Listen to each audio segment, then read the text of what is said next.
And now, from Viz Comic, we present Roger Melly, the man on the telly. Hello. Good evening and welcome. Now listen, Roger. Tonight, the Director General will be watching what the papers say. So for God's sake, do your best.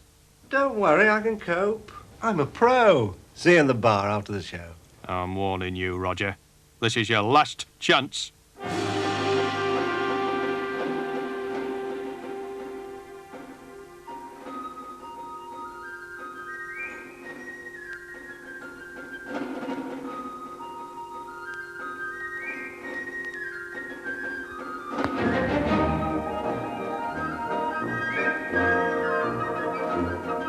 Are we on yet, Tom? Yes, we're on. Get on with it. Okay, no problem. Hello. Good evening and welcome. I'm Roger Melly, and tonight's edition is devoted to a good look at Britain's latest phenomenon, Viz Comic. This new magazine is already noted for its extravagant claims. Newcastle, once known for its bridge and brown ale, now famous for Viz Comic, your passport to a better way of life. A passport of cartoons, photo love stories, music, competitions, and even news. We have proof that staff at the zoo in Regent's Park have actually encouraged sex between animals. In the reptile house, the temperature was noticeably high, and we saw lizards and snakes romp naked in the grass. We travelled all the way from Fleet Street to Newcastle to talk to the tree budding... I'm sorry, that should read to talk to the 3 budding editors.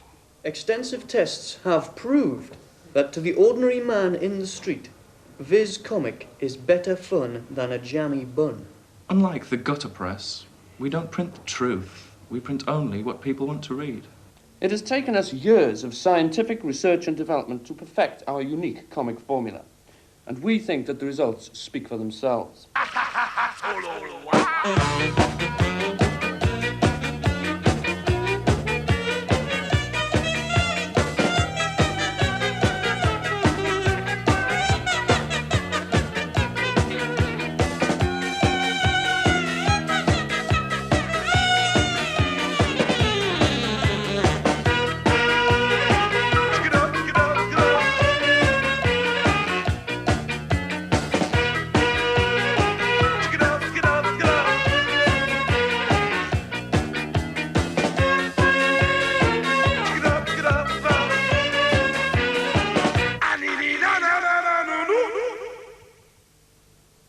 Viz is strictly a hobby, yeah.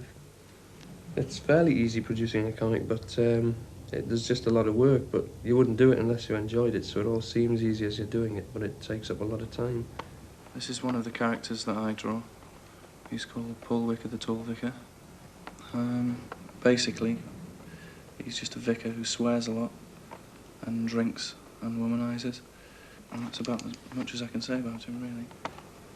Well, we first became interested in cartoons at school when we used to draw cartoons instead of doing the work that was set for us, if the work wasn't particularly interesting.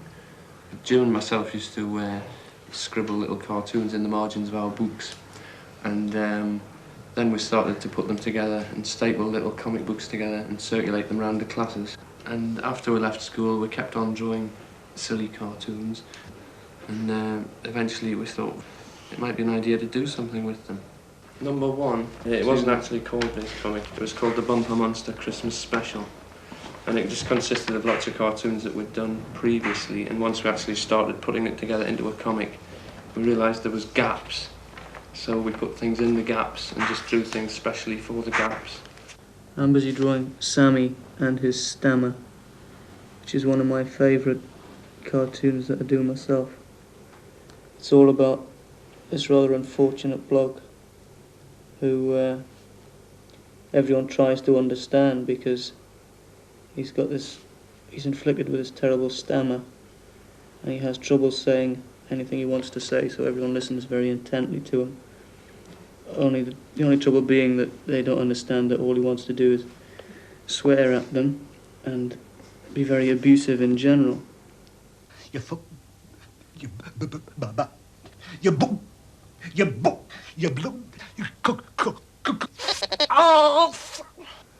if you actually go to interview a band, especially if it's a local band,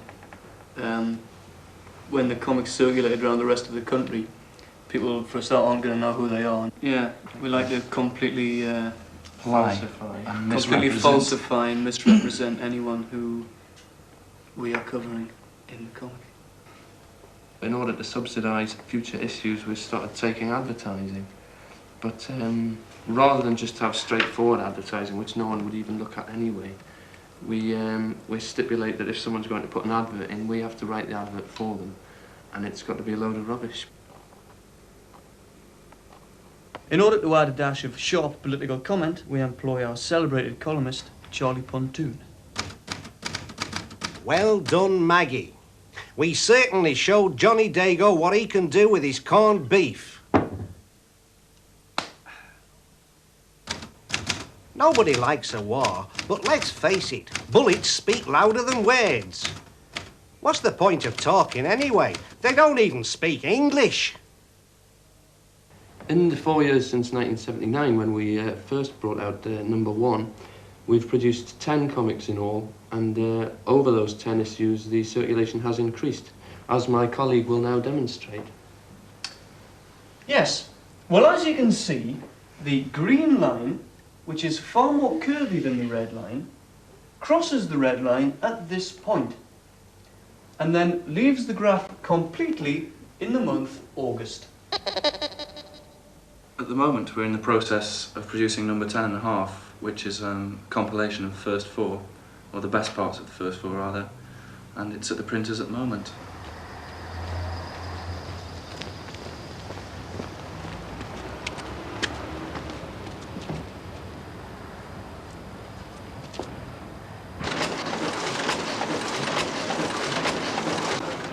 The last issue, the printing bill is about £400. 60% of the printing costs is paid for through advertising, and the rest comes just through sales, and we made £15 profit on the last issue.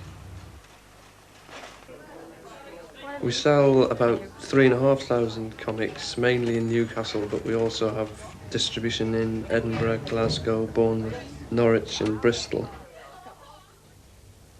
Roger, get on with it. Well, that's all for this week's Twatting Show. So until the same time next week, this is me, Roger Melly, saying good night. Good night. Was that all right, Tom? OK, thanks, everyone. Roger, the Director General wants to see you right away. Hi there, boss. Did you catch the show? Yes, and I've never seen such a shambles in my life. I know what you mean. Some of the camera work was a bit shoddy. Never mind that. If you don't buck your ideas up, Melly, I'm going to make changes. Changes? Good idea. How about a new title for the show? Piss off! Yeah, great title, Piss Off. Now, why didn't I think of that? In the beginning was a field, and on the 7th day he built a scout hut. All right, lads, let's go. After digging out nearly 150 tons of hard-packed soil and rocks, it became patently obvious we were going to be here for an awful long time digging this out. So I insisted they get down a large excavating machine, which did the job very nicely in 3 days. My favourite reading on this site, well, since I started work on this site, has been a selection of building technology books, particularly Chudley's Building Technology. Now, this is an excellent book. If you ever have to build yourself anything from a garden shed to a 10-storey tower block, this will tell you how to do it. And behold, at sunrise, the sons of Dole drew nigh unto their master. All right then, everyone, let's just sort out what we're going to do today. Harry, I'd like you to finish your soakaways first, lay those last few bricks. When you've done that, go up and start on the gable end, at this end of the building. Graham, if you finish off the windows you were doing yesterday, and then carry on with the far gable. John, Ian and you can, sometime this morning, when you finish doing that formwork, start with the lintels and start putting them up over the windows. Doing exactly the same way, lay down damp-proof course on both skins, and then a little bit of mortar on top of that to bed it in and make sure it's about level. Okay. I'll come and see you doing it sometime this morning. Righty-ho.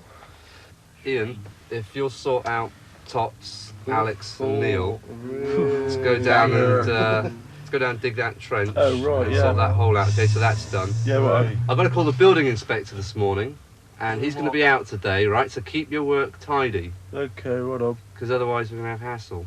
Yeah. You don't want hassle. This site is 14 totally different people who are normally considered unemployable, being put to work on a Bristol Scout community programme funded by the MSc. It took us, I should think, about 2 or 3 months before we started getting into a good routine. You see, people coming off the long-term unemployed or never having worked have no kind of work ethic, so they don't realise that they have to be here at 8:30 every morning. And on the 15th day, they were commanded to dig a pit. Now what we're doing here is we're building a soakaway which will take the water from the roof off the guttering and run it down a pipe along this yellow line here. And then we build a brick structure in the bottom which allows the water to soak away gradually.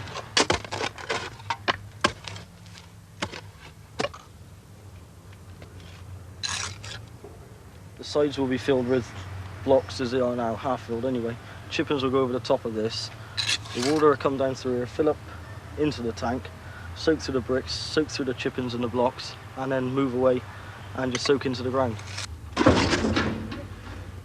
This is the cover for the soakaway, made of concrete so it's nice and cheap. We're going to make the die up first, which is this wooden bit, and then fill it up with concrete. After this one's completed, we make the lid in the same piece of concrete so that it fits exactly. This is the reinforcing so scouts don't fall through when they jump around on it.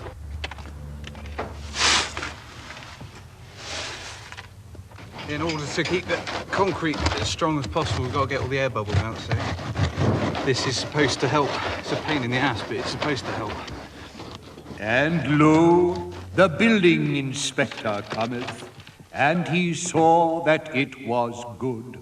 A tremendous effort has been made and the standard of work is very good.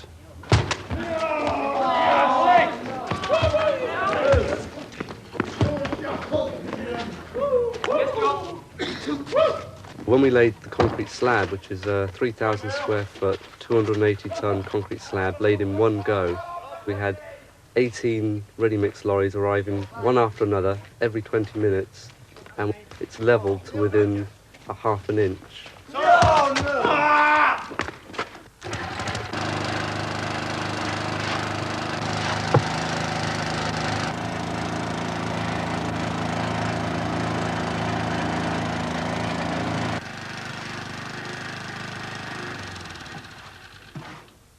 When we first started on the site, the local builders and contractors were very scathing about us. They'd sometimes just stop outside the site and peer in and laugh at us, thinking that it was hysterical that we should be out there grubbing around in muddy trenches with picks and shovels.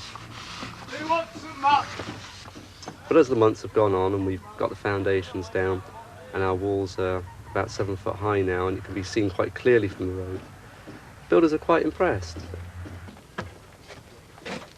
There you go, Harry. The first day, I think we laid about 3. In fact, the joke at the time was 1 block a day, the MSc way. But as time went on, we picked up our speed and we're laying approximately 120 blocks a day now. They have a great deal of pride in making this building come together and it being a good job. Not just a building, but we've done a very good, high-quality piece of work here. This is the manometer they're setting up now.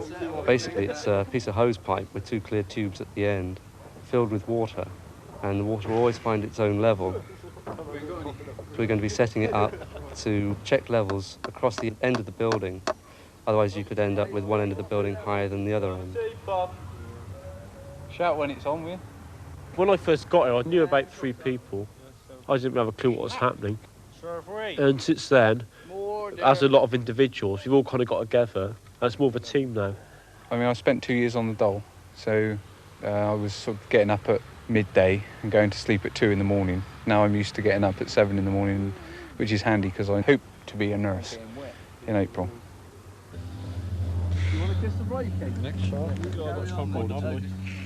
All the crew on the site are paid construction union rates. And behold, on the day of reckoning, the multitude was moved by a mighty thirst. Hurry up, Harry! Come on! Come on! Hurry up, Harry! Come on! Come on! Come on! Hurry up, Harry! Come on! We're going down the path. We're going down the path. Now listen here, Harry. We're going down the path. You better tell your mum and then finish up your... Oh, it's been quite a good laugh, you know, we've got a good bunch of people. They're all different kind of backgrounds, different styles, everything, you know. Everyone gets on really well. It's quite amazing, really. Hurry up, Harry, come on! Come on! Come on! Hurry up, Harry, come on!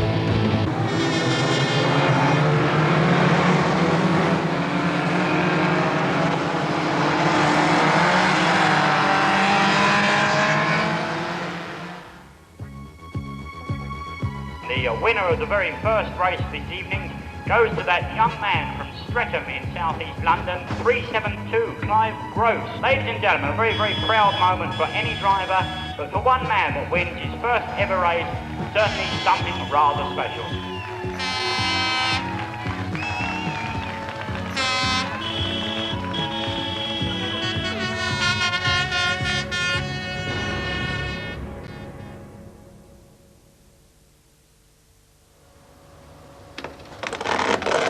Right, Tim, can you pass it off each spanner, please? A friend of myself went down to Wimbledon Stadium to watch car racing.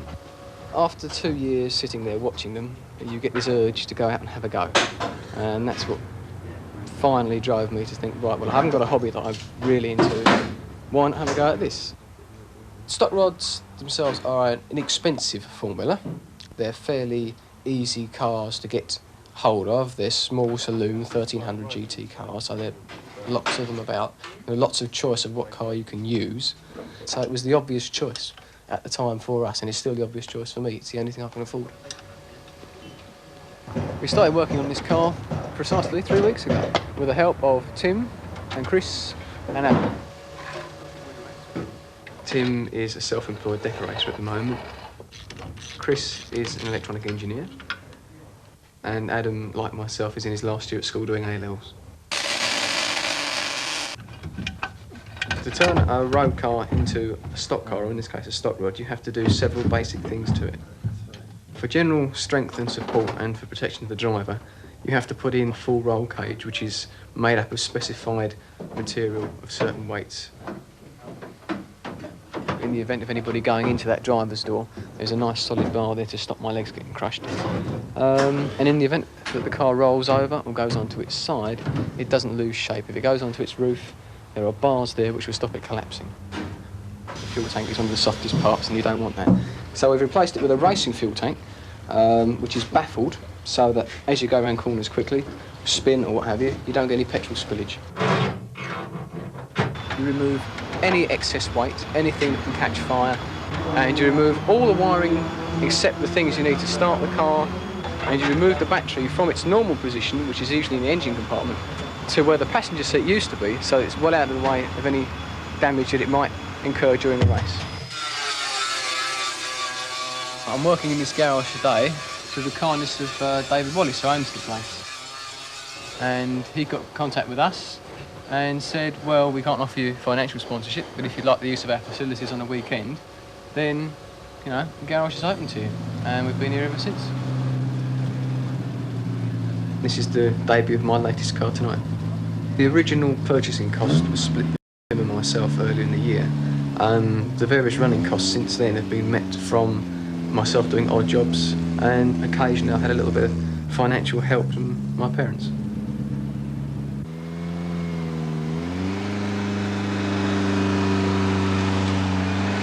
Transport has been provided by Mick, who comes and drives us around the country wherever we want to go.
Shit now, I don't know what to do. There are lots of cars coming up behind me. It seems to be a bit of a pile-up. Starts off very rough.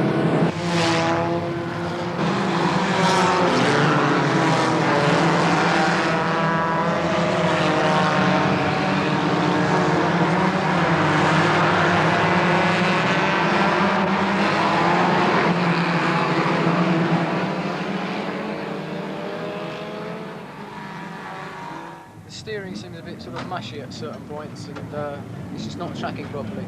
Apart from that, the engine seems to be running slightly off key, which is a bit upsetting. And people are just playing silly buggers with each other, and I don't want to get involved. I mean, there are 2 cars written off out there, and it looks like one fellow was injured, and Brian Smith was a bit knocked up, and there's just no point. 2, 3. Are we lining up? We're up pretty well at the moment. And again. And again.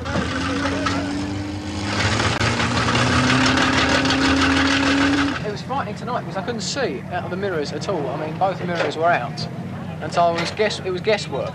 I didn't last long enough to have any trouble, thankfully, really. Normally, just your adrenaline starts going when you're sitting out there for the first one, and from then on, you don't care. You've just got to go out there and get on with it.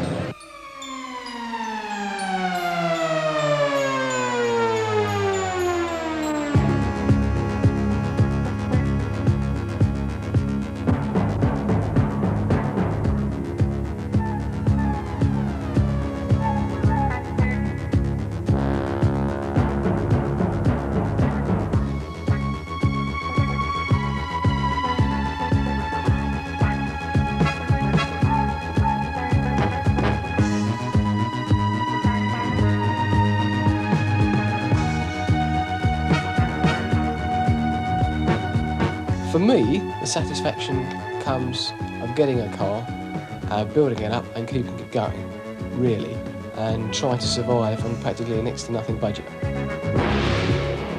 The winning side of it isn't important yet.